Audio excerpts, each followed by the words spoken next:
little over a year ago, I wrote a riveting expose on the films and career of M. Night Shyamalan and argued the case on whether or not he deserved a second chance. During this time, I weighed the merits of his body of work, and while I did determine that his early films, namely The Sixth Sense and Unbreakable, foretold a promising and successful future in filmmaking for this director, and produced enough goodwill for the occasional outlying bad film, Shyamalan's subsequent movies made it clear that his directorial decisions were no mere accidents. Frankly, I could forgive him for all his later films, but The Last Airbender was the straw that broke the camel's back and any chance of forgiveness. So even when Split was released in 2017 and it turned out that it was a sequel to Unbreakable, I stood firm and avoided it. However, I couldn't avoid everyone else insisting on how great it was, so perhaps I could give M. Night a shot at redemption and see the long-awaited true sequel to Unbreakable, the third and final film in Shyamalan's East Rail 177 trilogy.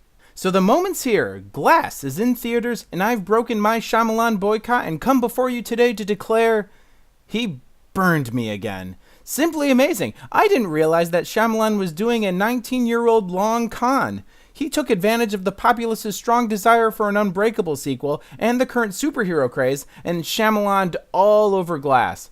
This had to be an intentional slap to the face, right? Because otherwise Glass would just further prove what I thought everyone else knew. Shyamalan does not know what he's doing. What's sad is that I think M. Night Shyamalan sees himself as a modern-day Hitchcock. Between the thematic similarities, his efforts to create suspense, and his stupid cameos, he fancies himself a master of cinema, and this delusion of grandeur gives him cause to tackle the genre of superheroes. Ironic, because the focus of Glass is on the subject of delusion, as the three main characters all believe themselves to be like the superheroes from comics. You're unlikely to forget this, because the film will remind you repeatedly to the point where every character will in one way or another announce loudly, "This is just like from a comic book," or "This is the part where the hero fights the villain." Which brings me to the film's greatest weakness, the writing. Typical of a Shyamalan film, the movie may have an interesting or intriguing premise, but will casually gloss over simple things like how or why. Why does a mental institution for the criminally insane only have one male nurse for security? Why would you try convincing someone with multiple personalities that they don't have supernatural powers? Isn't that missing the forest for the trees? Unfortunately, the answer is almost always so there can be a ridiculous twist.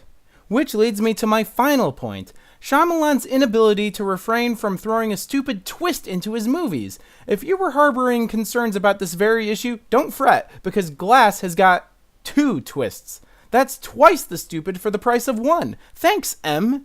The twists are weak and nonsensical, and like much of the movie, didn't involve enough thought before they were implemented. Shyamalan was more concerned about the surprise ending than the journey we took to get there, which is a lousy way to produce a twist. You can always see the twists coming with M. Night, but the best twists are the ones you never see coming. Which is why this review is actually for the new Dragon Ball film. Best Picture of 2019. Glass, YouGotCrit. Hey, thanks for watching. I hope you enjoyed that video. Please like and subscribe if you want to see more videos and reviews like that. If you have any suggestions for reviews you want to see, feel free to comment below.